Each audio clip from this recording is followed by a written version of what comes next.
Diaringke dhisik napase Mas Gareng. Nggih. Petasane wis habis. Pun. Teko, garenge teko terus geger. Saking semangate. Semangat ingkang boten saged dipun bendung. Kandhane Dulur-dulur wonten pijeran. nggih. Dadi saking senenge kabeh ditekakne. Ha iya. Saking kompane saking senenge nggone nyengkuyung Pak Edi nggone mantu. Leres. Kagungan gawe. Bakul 2 kilo rane pedote. Kandhane. Terus dulur-dulur sedaya pijeran nggih mlumpuk teng mriki. Heeh. Bapak, Ibu, Mbahku, Mbak Putri. Lanang wedok gedhe cilik. Enek siji ke mau lagi teko banci. Alhamdulillah nderek nyengkuyung. Napa ingkang dados hajatipun panjenenganipun Bapak Edi sekalian garwa Mas. Iya, Bu Musrifah. Terus menika kagungan hajat temu Wahyuning Jodoh ingkang putra asmanipun Mas Danar Wahyu Bimantoro sarjana hukum ingkang kebak ingkang mulyan tinemu Wahyuning Jodoh saking Laladan Pacitan asmanipun Mbak Aulia Dewi Hapsari ahli madya kebidanan. Iki tanggamu lho Mas Gareng. Nggih. Kula Ponorogo Pacitan iku sambung rapete mboten namung dagelan. Balung bali wisma numpukne balung kang pisah dadi wiji kang sejati. Muga-muga dados keluarga ingkang sakinah mawaddah warahmah. Amin ya rabbal alamin. Panjenenganipun Rama Edi Suwarno sekalian Ibu Musrifah nuwun sewu Mas. Lembah Manak semangat tur aruan. Grapi lan semangatnya luar biasa Kyai. Kebak ing kamulyan bondo donyane yo akeh. Ora lali marang Gusti Kang Maha Agung dening wis pikantuk rejeki ingkang kathah lan barokah. Bengi iki ngenekne jenenge tasakuran. Muga-muga diijabahi dening Gusti sak bibaripun tasakuran sedaya keluarga besar manggih kawilujengan kebagas warasan selamat dunya selamat akhirat. Allahumma amin. Allahumma amin. Wong sak pijeran kabeh akeh rejeki Allahumma.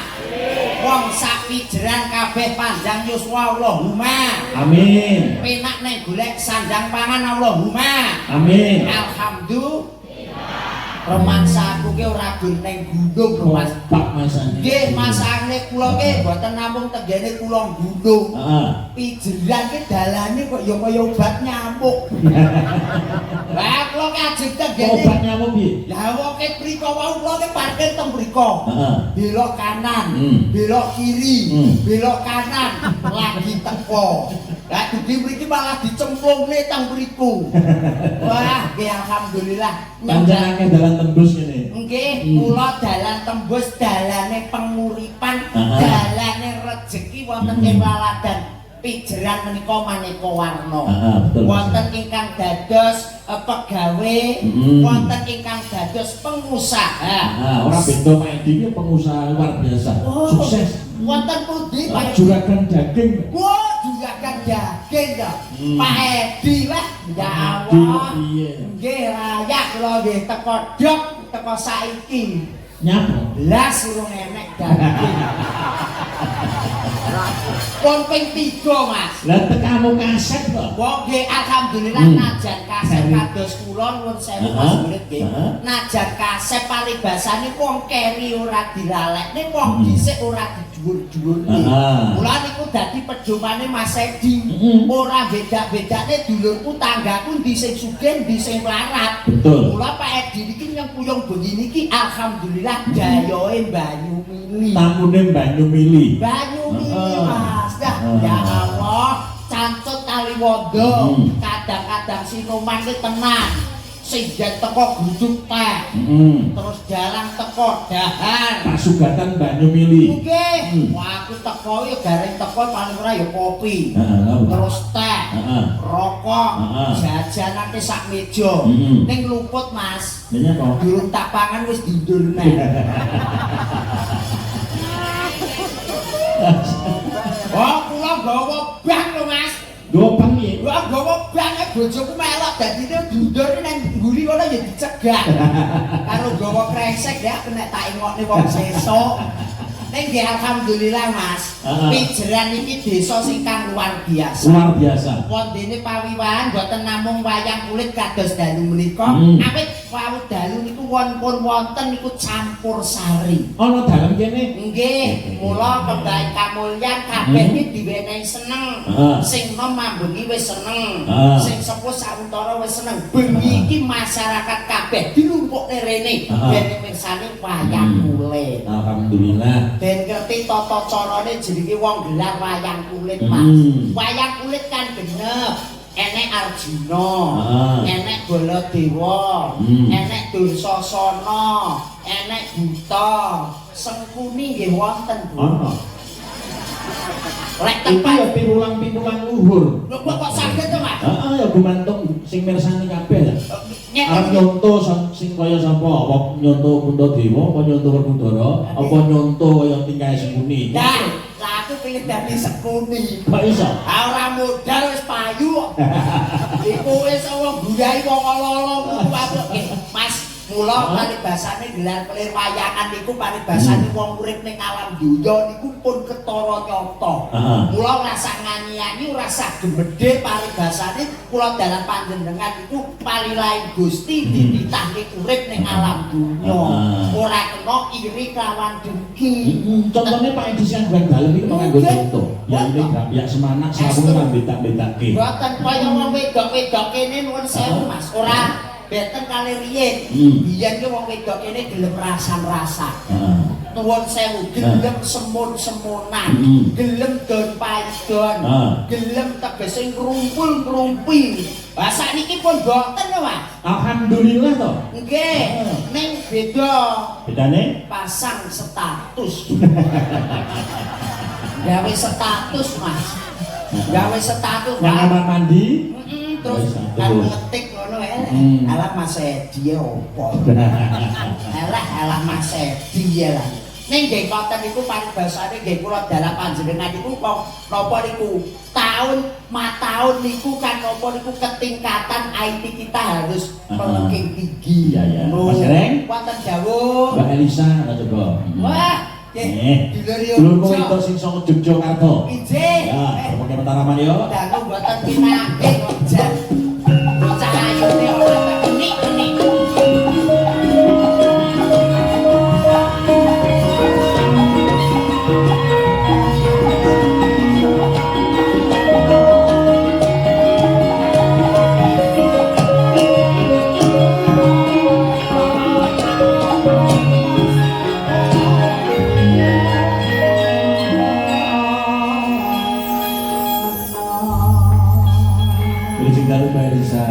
Wilujeng dalu ngaturaken sugeng sedaya mawon ingkang rawuh wonten Pijeran.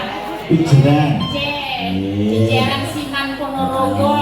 Alhamdulillah kula kaliyan jenengan saged silaturahmi wonten dalemipun Pak Edi Suwarno kaliyan Bu Musrifah niki Mbak Elisa nggih. Inggih, kangge boten kepanggih Pak Buret. Sehat nggih Wilujeng. Alhamdulillah sehat walafiat Mbak Elisa. Nggih, mugi tansah pinaringi sehat, pinaringan sehat. Terus paringi laris. Amin. Ngelari nggih. Niki wau kula nggih sami Mas Gareng mau ngendi di apa parkirnya ning ndi Mas Gareng? Ya kono aku ning pucuk kono. Pucuk kono. Ngene pucuk ning lapangan kono ya. Aku muter-muter kaya Pak Nyamuk kok. Nah aku beda. Nek aku ning ndi? Wone kon jembar. Nggon jembar. Jembar banget ning lapangan. Berarti aku ora nek kono. Enggak, aku nek nggon lapangan terus aku ndleslet. Kon munggah lewat nggon pinggir kene ngene terus mepet jan kau cicak aku. Sampai sini saking banyaknya pedogong itu kan panjang. Elisa, kuwi mau ora dreset-dreset. Delesep. Ya maksudnya itu. Lek jenenge pedagang ora pedogong. Pedagang ya pedagang sing teko kene iki. Jawa itu ngomongnya Jawa apa Jawa? Ya Jawa. Lah ya Jawa gene, pedagang ya pedogong kok ngene. Berarti nganggo O ya? Iya, mata aja moto. Lek kono ragat Ya Ponorogo. Tete Ponorogo. Lek salah, Salah? salanan. Mana salanan? Ya salanan lek nyang kulon lan nyang Solo kan Oh, salanan. Solonon. Solonan. Solonan. Sing penting kepanggih Pak Edi kula sampun. Betul, Sampun kepanggih kok. Sampun kula mepet melipir deleset tekan mburi kelir. Ada yang anten. Kan kene cucuk sini langsung tawari, mau minum apa Mbak? Lah iya. Dan riki ontene nopo?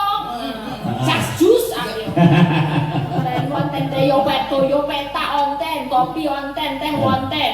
Langsung gage-gage didamelke. Kula goleki niki Pak Edi mboten, mboten niki. Pak Edi mboten. Mau tak goleki sing jenenge Pak Edi. Jebul sing ngagem rasukan biru.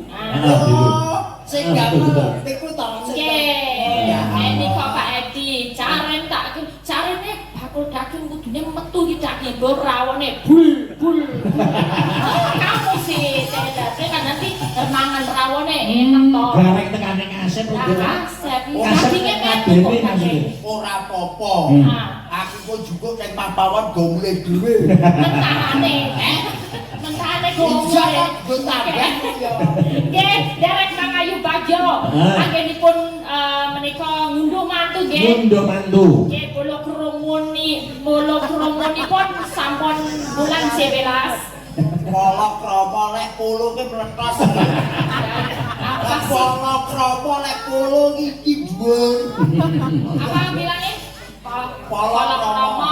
Polokromonipun menika bulan 11. Betul. Nah, nggih menika sakmenika ngunduh mantu. Ya. Padha ngakaken temanten nggih kalihipun. Mas Dana kalian Mbak Debi. Dengan langgeng anggenipun bebrayan. Amin. Mboten namung nen kaken-kaken nenen mawon nggih, tapi sak lami-lami Minen. asal panjang usia. Yo pas danang ki sing lagi rabi ki urung duwe anak. Lek kaken-kaken ninen-ninen. Ojo lek wis duwe anak ki kaken-kaken. Neneng. Lek wis duwe anak. Oh, itu urung duwe anak ki nenene keri. Loh, nenek itu apa sih bahasanya? Nenen toh. Yo kok Nenek itu apa bahasa Jawanya? nenen apa nenek? Nenek itu bahasa Jawanya apa?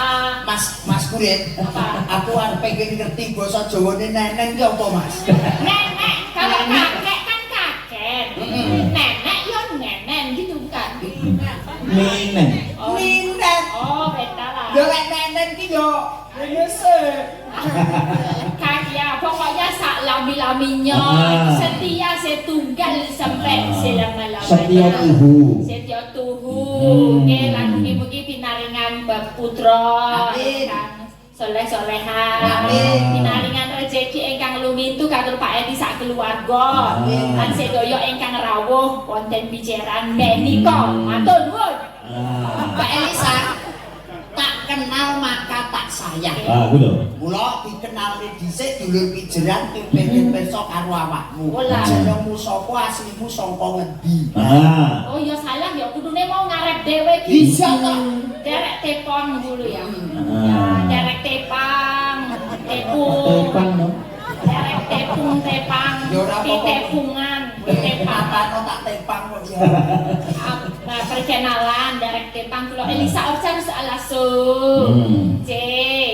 Kula pedalen sak menika wonten Ngayogyakarta Hadiningrat. Oke, menika ning menawi panjenengan rada mumet anggenipun mikir anggen kula matur rada peleketon kita ketul atur. Menika nyuwun pangapunten ingkang kathah. Wong Yogya lho Mas ya.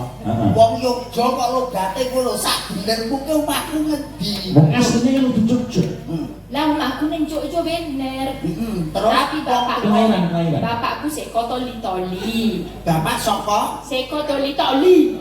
Seko Toli-Toli. saka Toli-Toli. Toli. Kok sok kulino krungu ya? Beda, ojo Toli-Toli.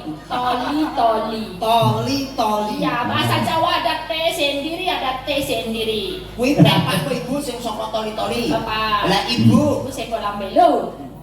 ibu, Seko lambelu. ibuku ki sapa? Seko lambelu. Ora nek isan.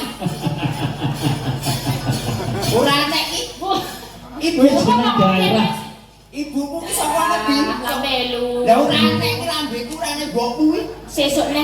Sesuk mapmu dibuka Google Map ya aja wong goleki pasar apa ngono ya. Aku ya golek pasar Siman kok. Lah, kowe goleki sing jenenge toli-toli golek ana di Jembeng ya, di zoom. Iya di Jembeng. Iya di Jembeng. Jembeng itu sampai kono itu daerah Sanawi Ponorogo. Kowe enek jenenge toli-toli karo lah. Ada lembelu. Lambelu. Nah, di Pulau Sulawesi kono. Sulawesi. Oh nek kono ki ya nek lambelu ya. Oh no, makane rono ya. Alah poh aku rono. Apa? Aku malah nyepor dhewe. Nggih, ini pun nika saus panglipur nggih Pak Duren. Nggih. Nanti lalu sama Gojekan Ya. sama memberikan penghiburan Betul. dengan lagu-lagu menika menawi wonten pamundutan. Menapa? Sementara belum ada Mbak Wonten Elisa. wonten. Apa, Mas? Ini didukung kalau kata-kata New Madiun Laras. Nggih, kula ngaturaken kagem teman-teman rumiyin mawon nggih. Oke. Nggih, menika pelok barang mawon Pak. Pelok barang. Pelok. Ini dari Mbak Elisa buat teman-teman sekalian, Mas Iya. Dalang dan Mbak Baby. Termasuk 2D. Nggih. 2D itu Mas Dana dan Mbak Devi. Jadi ada anak Dewi, Dede, Bener Devi. Dede. Hmm. Sehat ya. Yo sehat. Yo Dede kan. Yo Biar sehat. jemur itu bahasa Jawanya Dede. Iya, anak itu jam 8. Ya, Sulawesi. pelok barang. Cuci barang. Ya, pandangnya Mbak Elisa. Ya, betul.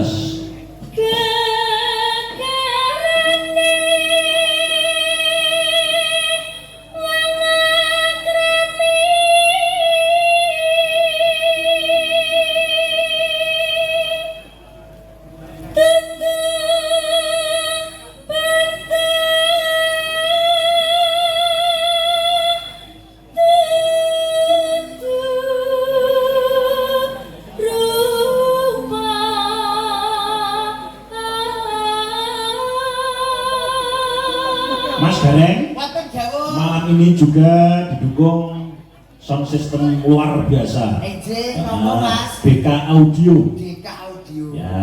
Kanten Maren, Jembeng Glur. Ya jemblek gue. Ya itu. Sapu yo. Ya, ya lanjut. Ati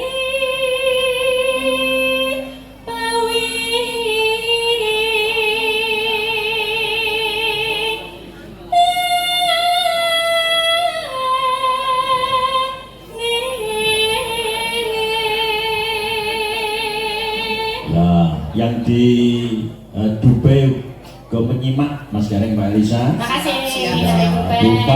Bu Farida, Dubai. Selamat malam juga. Oke, salam juga buat Pak Prastoto di Wonogiri, Pak Oke. Mario di Klaten.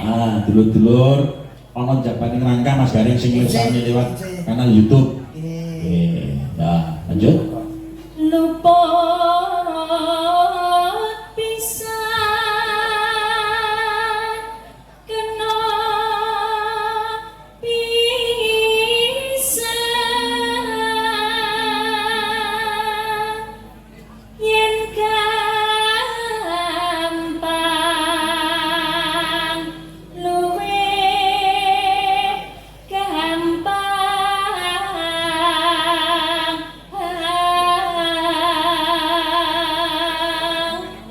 yen angel angel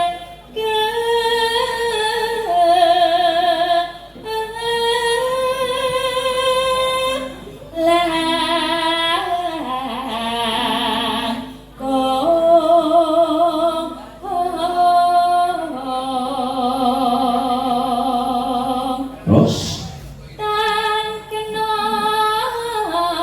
tinumbas harta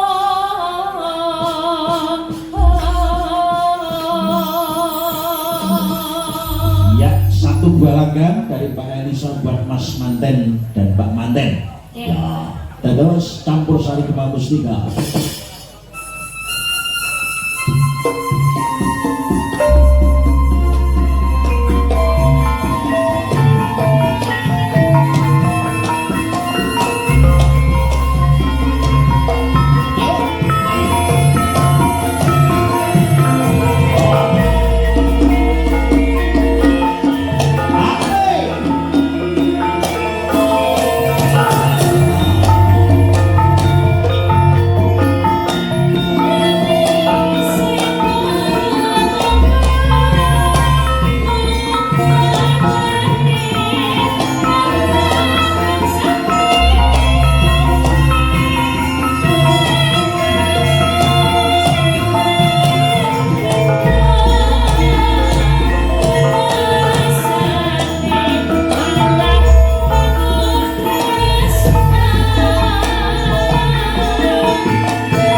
oke banget. Nggih kata sanget tumblek-blek. Yang diomongi sing ngarep lungguh sing buri ada.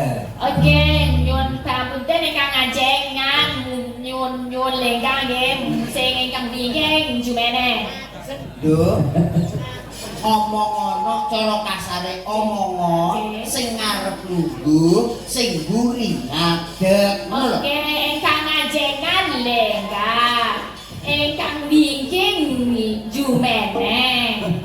Apa nduk kuwi mau sing ngarep? Ingkang ajengan lengkang. Ingkang bingking jumene. Aja mbok ingan. Lho, sing ngajeng lenggah sing iki jumeneng. Oke, ingkang ajeng nyuwun tulung linggah. Ingkang bingking jumeneng sajen. Nggih, menawi boten ketingan mepet mawon boten napa-napa. Nggih. Aja mbok pindho-pindho neh. Apa? Bar mangan iwak wedhus. Yo, ngarep lungguh. Ya, ya. Ya.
Ada cor-coran. Ada cor-coran. Kalau di sini kelihatan ya Pak Edi ya.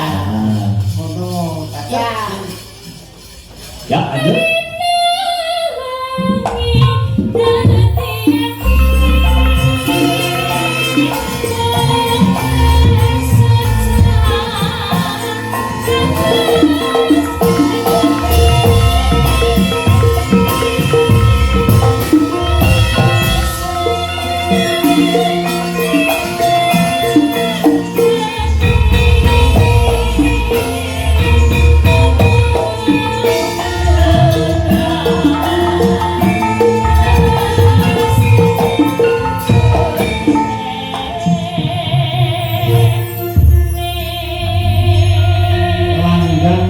Cocok kelawan kahanane teman-teman sekalian Mbak Lisa. Nggih, langgam dados atos. Hati-hati. Hati-hati aja mbok basake. Nek mau nek kono ngopo mbok basake malah lagu ki, malah mbok ngokokte. Nah kan bukan enggak boleh. Enggak boleh. Oh. Ngono ki malah ngajengan. Mohon ngomong arep ora gelem. Ngarepan. Pak Edi sekalian Ibu. Orang komplit iki yang ora sing kagungan dalem munggah panggung. Pak Edi dan Ibu Musrifah. Mumpung Mbak Elisa iki swarana dalem kene. Pak Edi dan Ibu. Ya, serpengi pertama Mas. Mas, Pak Edi Suwarno dan Ibu.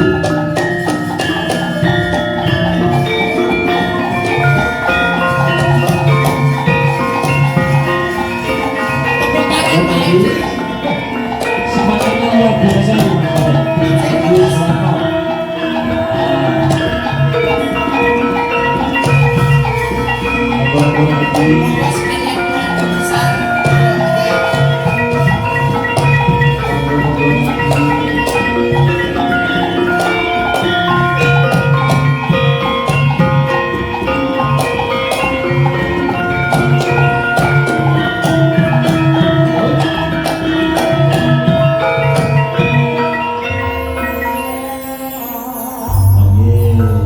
Menika Pak Edi kalian Ibu Musrifah. Yang sudah Pak sinten menika Bapak?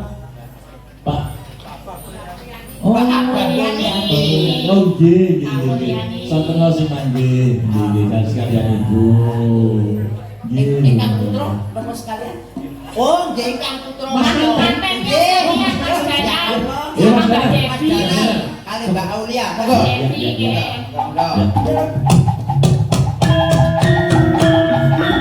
Monggo Mas Danang sekalian dan Devi. Ingkang hubungan Mas, bismillah. Mas Manten Bapak Manten. Monggo Mas Manten Bapak Manten.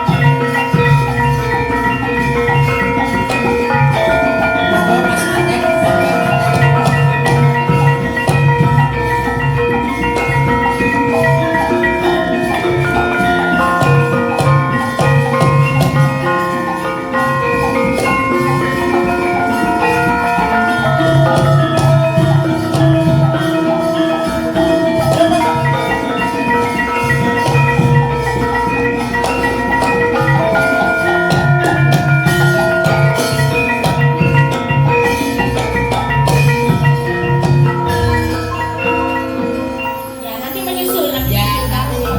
Masih persiapan masih. Betul, Ya, betul. baru ganti panggung. Ya, Tahu lah itu. Oh. Tahu lah dikit lah, mantan ini loh. Apa sak? Ya, lagi ganti baju. Lho wong bagus kok piye ya. Wong aduwe kaya Aku ngene kok. sebenarnya wong mantan kok. Ya wis, aku tak matur bapakmu sepulino. Aku ini Yang aku mau mau urung tahu kok. Amaku wis sepurung. kurang. Lah kok pengalaman. Pengalaman apa? Ya, iya. Aku cuma dikode. Ya wis, patut awakmu. Udah sing dalu Pak Edi. Udah sing dalu Ibu Musrifah. Kasih nih pastinya sih. Sampun.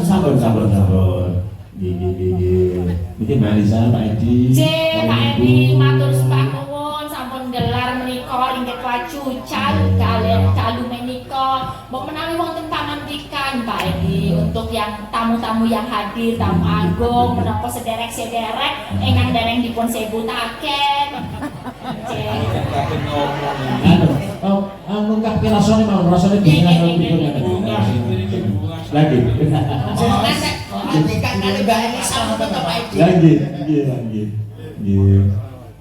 Ya namung badhe aturaken matur suwun dhumateng kanca sedulur ingkang sampun paring pambiyantu dhumateng yoga kula Edi Siwarno. Oh ngaten apa iki. Sampun mawon nggih. Nggih. Nuwun gending. Oh ngaten. Nggih. Nyuwunipun mboten Mbak Elisa mawon. Mbak Elisa mawon langsung Menghadap Mbak Elisa, Iya loh Pak. Ini sini nggak apa-apa Pak. Saya nggak bahaya Pak. Enggak bahaya. Nggih. Yun lagu napa monggo? Langgam situasi. Nggih. Langgam situasi. Oh, langgam situasi. Kawan. Oh nggih. Pak Edi nanti lagu napa teng Mbak Elisa Pak Edi? Pak Edi. Pak Berdaya mawon. Wah. Mereka Mas Manten, Mbak Manten udah. Oh nggih Mas Manten dan Mbak Manten sudah. Sama siapa? Sampun. So bagaimana nama sebentar? Mas Danar Dedi.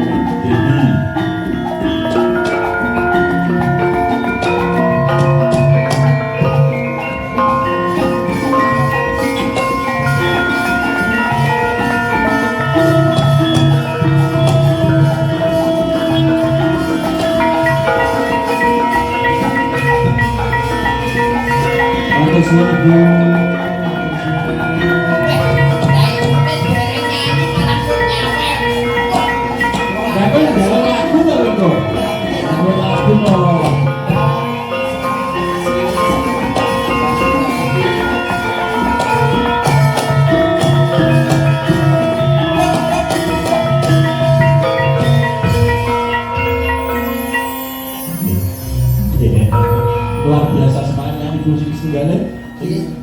Sinten asmanipun Ibu? Ibu Umi Marini. Umi Marini. Umi Marini menikah. Matur suwun Bu. Sudah mereka bunga. Orang lokal yang tambah bak Mas Gareng. Amin karokah ora lokak tambah kebak. Rezeki niko. Muga-muga berkah barokah. Sak kowe ora salira-lirik. Apa? Kowe tau. Ora salira-lirik. Iya ya. Awakmu diundang. Aku lho ora nganggo. Aku kok menawa aku dibesakake lah, Nduk. Besakake kok ora nganggo apa-apa, Nduk. Ngono kok mau. Sing penting Gareng aja ngecek ngono lho Mbak Elisa. Boten. Gareng Bahaya nggih, Pak. Wah. Lah Mbak Elisa menantu kondang ya disawer kok malah. Pikir kok apa? Oh, niku pesake gelang mawon boten gadah. Konten Bu, meniku. Belas. Kayak meniki kan sok malih dadi biru Bu nek ning iki. Lah iki rupane paling ungu. Nggih Mas Manten menika sampun di atas Mas Danar. Mbak Devi, selamat atas pernikahannya Mas. Ya ini gimana Mas rasanya? Udah berapa bulan ya ini? 1, 2, 3. Enak tenang. Rasanya itu sebenarnya tidak enak. Oh, kok gitu? Tapi enak. Aku sih Mas deg-degan kan aku ora tau rabi. Nek pancen rapi kan aku ya wis lah. Aku sendel wae ora apa-apa. Enak yo gelek aku. Anakmu gelem. Ya engko kan rong golek jodoh. Ya kok tak golekne jodoh. Apa? Goreng. Ya boleh. Iya. Mas ada yang mau diucapkan untuk Mas tamu Danar? Mbak Menawung Mbak Mas Danar? Saking Mas Manten ada ucapan terima kasih barangkali. Wah. Ya, mohon maaf Pak Danar. Nggih, Mas. Ucapan terima kasih yang pastinya untuk kedua orang tua saya. Nggih. Ya, alhamdulillah berkat orang tua saya bisa berdiri dan juga menjadi orang yang seperti ini, Bapak. Alhamdulillah. Amin. Ya Rabbal. Jadi kabeh iki saka mandine dungane wong tuwa. Bener. Ora wong aja sok wani marang wong tuwek. Oh, bakare dosa kaya jambu meting. Dan selanjutnya tak lupa saya juga ucapkan banyak terima kasih kepada istri saya yang sudah bisa dan mampu menerima saya dan mendukung setiap langkah-langkah saya pada Alhamdulillah. Bukti mencintai Nek yang duwe bojo punya. iki lho rek. Contoh nek bojo, ya. Aku ora kalah romantis lah karo Mas Danar. Ora romantis piye? Tunggal bojone wong Pacitan. Heeh. Aku ora kalah romantis madana iki paling-paling apa? Aku ki bojoku wong Kalimantan Barat to. Cak kene Mas. Domeng. Lho Ponorogo Pacitan biyen aku ben paing mesti budal. Kernet lho Mas. Oh, tak kira. Aku ora kalah romantis. Jenis Pacitan padha-padha. Ora kalah romantis kalian Mas Danar. Sapa tresnane karo bojomu? Contohnya apa kuwi? Nyang Ponorogo tak gandeng. Gandeng. Nyang Surabaya tak gandeng. Mlebu Indomaret ning Siman kuwi ya tak gandeng. Saking kemanete, saking tresnane. Duitku cumpen ora tak gandeng jaluk sembarang. Tukon. Ya, anjing. Jadi, wonten pamundutan Mas Danar, Mbak Devi adalah yang kita. Ya. Untuk requestnya lestari aja. Lestari. Kenapa ini Mas? Lestari. Iki lestari wong ki yang penting lestari. Bondo dunya kuwi wis sing dhuwur sing ngatur. Sing baku keluargane jenengan kali Mbak engko lestari Widodo alis ing Rubido. Sakinah mawaddah warahmah. Mas Manten pun lestari iki mau apa? Menangani gawe apa mau?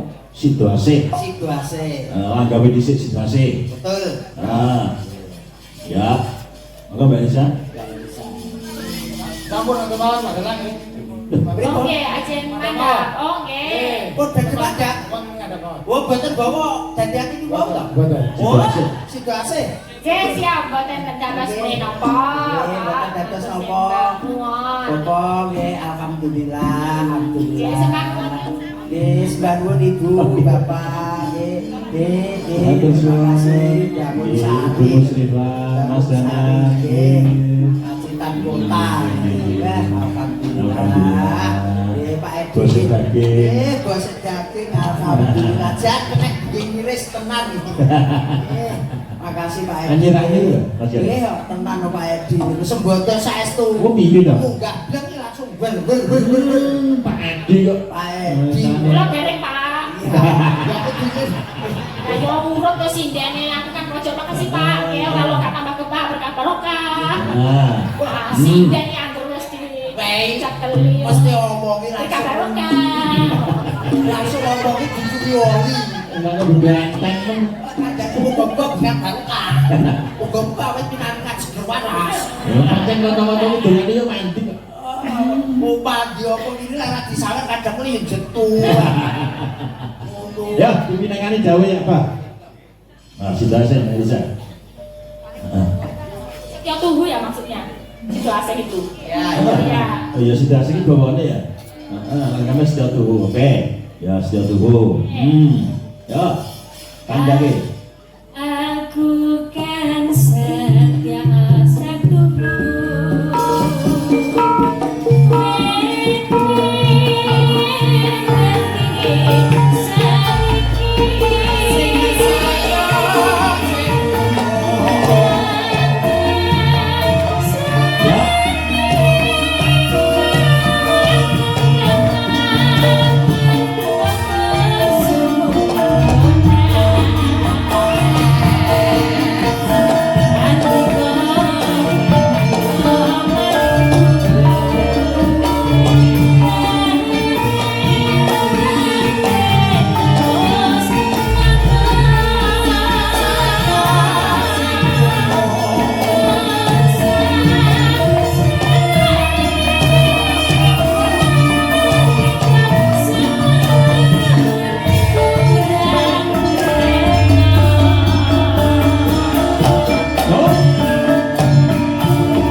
Gilir gumatos nggih. Heeh. Nggih. Mak Cange Oke. menika wonten kathah sanget. Warang gono yang cantik-cantik. Betul, wonten Mbak Vela, wonten Mbak Ana, wonten Mbak Dwi, wonten Mbak Utari, wonten Mbak Yuni, dulur kula Medion, dulur kula Mbak Dikan. Oke. Alhamdulillah, gilir gumantos. Coba Mas Gareng. Iki dawuh saking Mas Danar. Ije Lagunya apa mau? Lestari. Oke, oke. Ya. Ingkang paring dawuh sindanipun panjenengan mawon iki mengke malah kula kleru. Iya, bener. Vela karo anakku wis ngono mau. Nah, wis. Oh ya wis berarti iki kali Dwi karo Utari. Dwi Lestari. Nah, niki ayo monggo. Ayo, Bud. Ya, ya. Gimana musiknya? Seperti Mas. Wonten Mbak Dwi, Mbak Utari.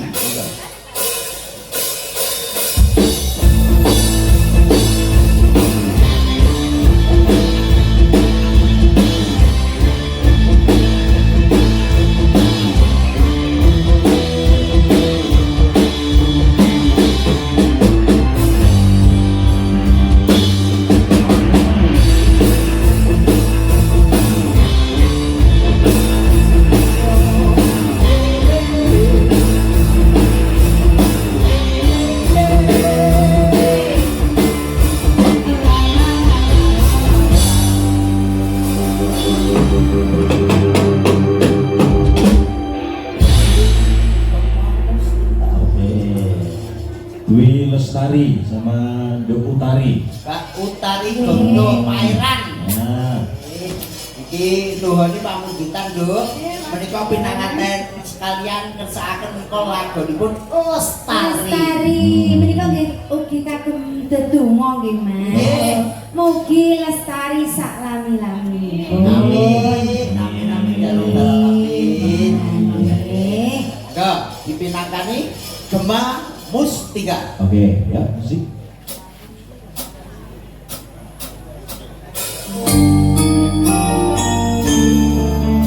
Dongane Mbak Utari.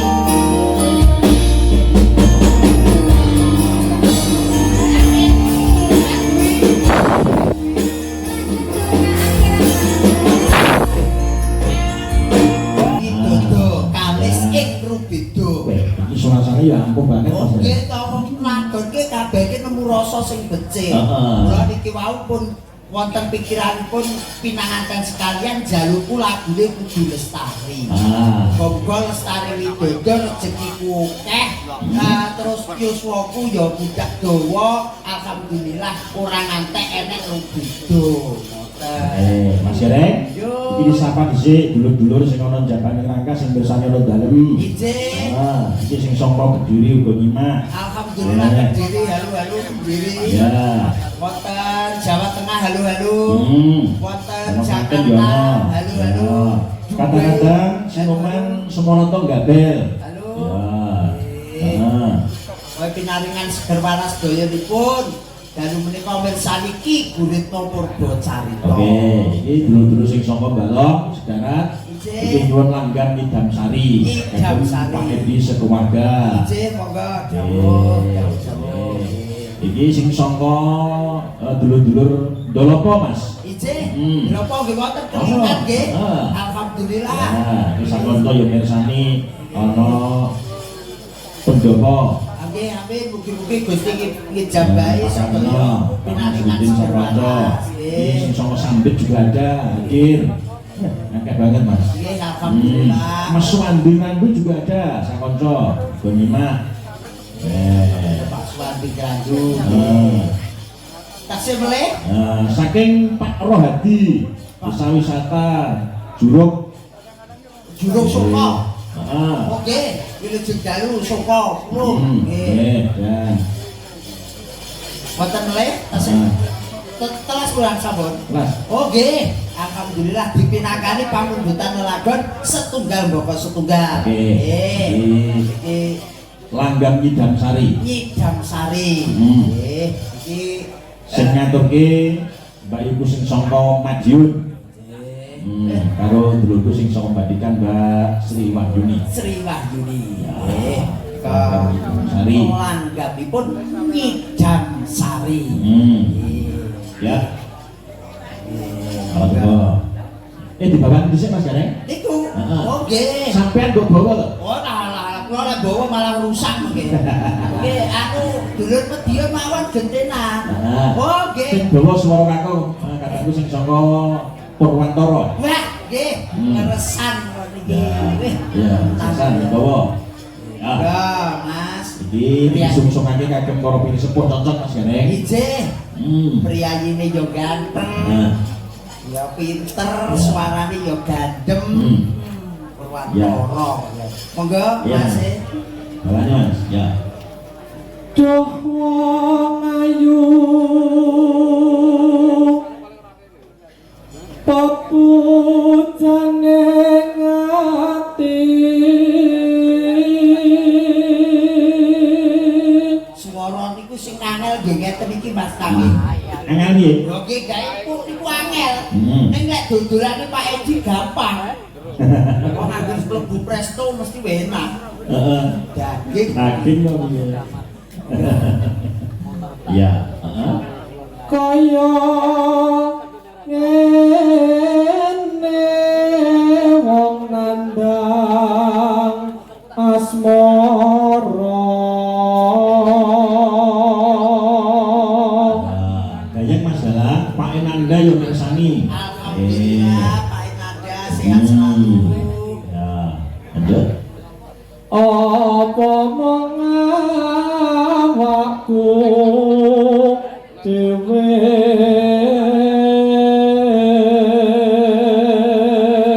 Ibu-ibu sing lega mungkin nggih saged request. Ibu-ibu sing mirsani sore mau enggak ana iki sebelah sinden yo. Duh dewa Jawa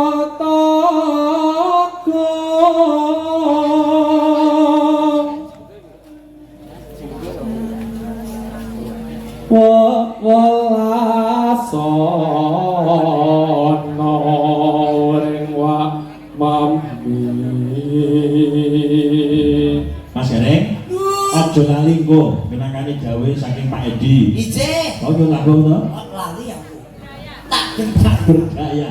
Ya kok gak kenapa-napa. Bawane ngidam sari bablasne tak berdaya. Ya ora to. Mboten asal. Oh nggih. Yo dhewe-dhewe. Oh nggih. Mau dipun lumpia Mbak ya. Ya, lanjut. besok kapan katakan Ya. jejer lan wong ayu Mas Gareng, nggih. Sinoman jomblang kulon. Jomblang kulon. Jumlah kulon nggih. Ya, kanca-kanca sinoman jomblang kulon nyuwun lagu ayang-ayang. Nggih niki. Ya. upama nonah kudo Ya. tanpa prau sasantara ing pepetri Terus ngidam sari as mara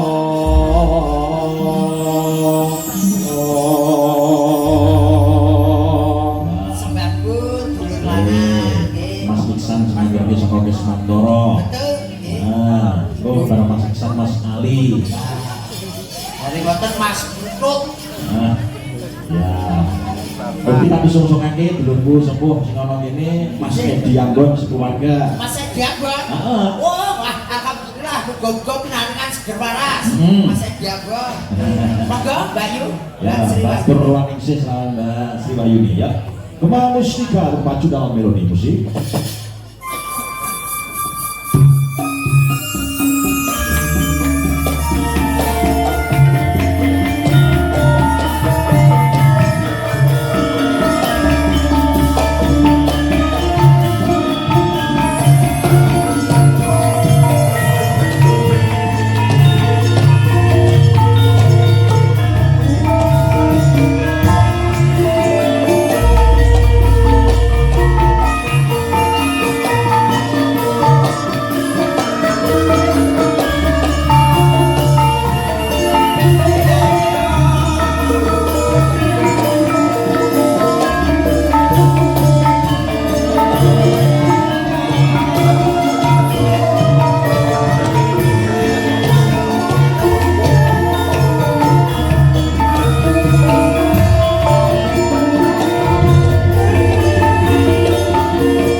Mbak Purwaningsih.